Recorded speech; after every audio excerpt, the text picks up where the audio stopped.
تاسو د ټولو یو جوان مننه چې تاسو دې طبیعت ته راغلي یاست او دا مو ښکاره کړې ده چې زموږ سره ظلم روان دی. موږ دغه پاسپورټ پر دغه نامنل شوې کرښه باندې ومنو چې تر څو وایي چیرې موږ د پښتنو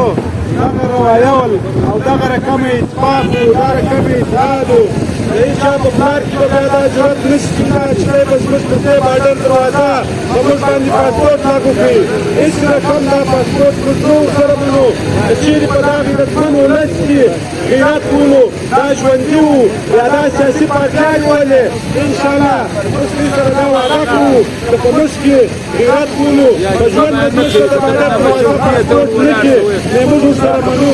او بله خبره دلته په پښتانه سره د لوی کار ظلم روان دی. هر ځای چې پښتون دی هغه ځایېږي هغه کتل کېږي هغه سره ظلم کېږي. کندهاره څه ونیسئ تر کراچي تر سند تر پنجابه پورې چې کوم پښتانه په پاکستان کې ژوند کوي د دې پښتنو سره د لوی سره ظلم روان دی. که د کراچي پښتانه دي که د کوچ پښتانه دي که د چمن پښتانه دي چې په یو طریقه نه یو طریقه د پښتنو د دې ورونو څخه روزګار وي که د دې امن وي په څه طریقه چې حاصل کېږي دا حکومت یو پلان نه یو پلان ورته برابروي دا روزګار چې اخلي دا اخر دا زموږ په پښتنو کې هیڅه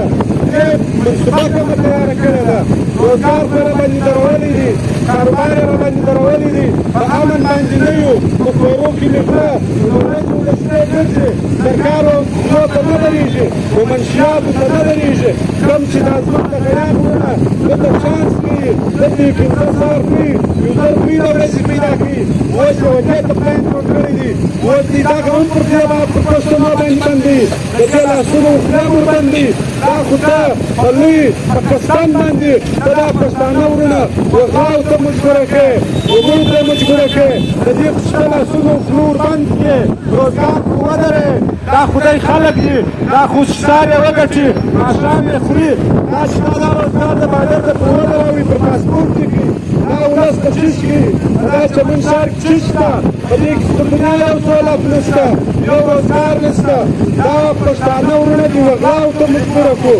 دا دې وقتل ته مجبوره کړو دا به مخامخ راوځي بیا به وتا ته درې پر پښتانه ورور چې نو تا پر دې سر باندې ووځي ستاسو موټر واخلي ستاسو ماشین واخیستی نه د خپلو پښتنو څخه موږ پښتانه و دې ته مه مجبوره کوه پر موږ لارې مه بندوه ته به پر موږ لارې بندوې موږ به تا ته د غیږ کښېنو لاس تر سترګې به درته ناست یو ته به پر موږ باډر بندوې پر موږ به روزګار بندوې موږ ته به هره ورځ نوي نوي پالیسیانې جوړې دا غیرتمن ولس که ژوندی وو که په دې کې غیرت وو اوله او بلا که ستا پلار دروازه پاسپورټ کې که چیرې موږ د دې پښتنو اتفاق اتحاد ولو په ګرده ژوند ولاکه موږ درسره ومنو. او بله خبره چې کله پر پښتنو باندې د پښتنو یو منځنیات وي کله د پښتنو یو فصل ورسېږي کله هغه ته پر تورخم باندې دروازه ورته بنده کړې د هغو خوارانو انار انګور داسې نور شیان په ګاډیانو کې وراسته شي او ګاډیانو کې شراب شي لیکن ته دوی خپل ملک ته لرې لکه چې هغه یې روزګار وکړي د هغو مدنیات شراب یې د هغو ټول دولت نشي واخلي هغه تاوانیان دي چې هر ځای پښتانه یو روزګار کوي یو کاروبار یې هغه ته ته پلان جوړ کړې د هغو روزګار چې واخلي د کراچي د پښتنو سره کوم داسې ظلم روان کړی دي د څو پخوانیو وځي او ننوځي د هغو د پخوانو څخه شیان راباسې دلته یې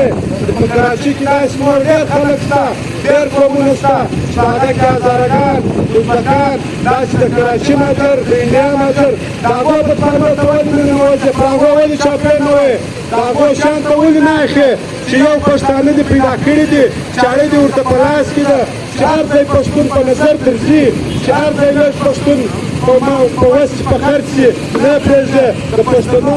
هر کاروباري دی ځای باندې تا چاپې ولیدي ټول پښتانه دې تاوانیان کړي دي بس دې نور دا ظلم پرېږده نوره د پښتنو د صبر امتحان مه اخله دا پښتانه چې دي دا داسې پېرې مزه لري که یو انده چوټه درته بدله شوه په لا علاقه دي یا بیا دلته کیله وي یا دې دلته جالونه وي یا دې دلته کمپیوټران وي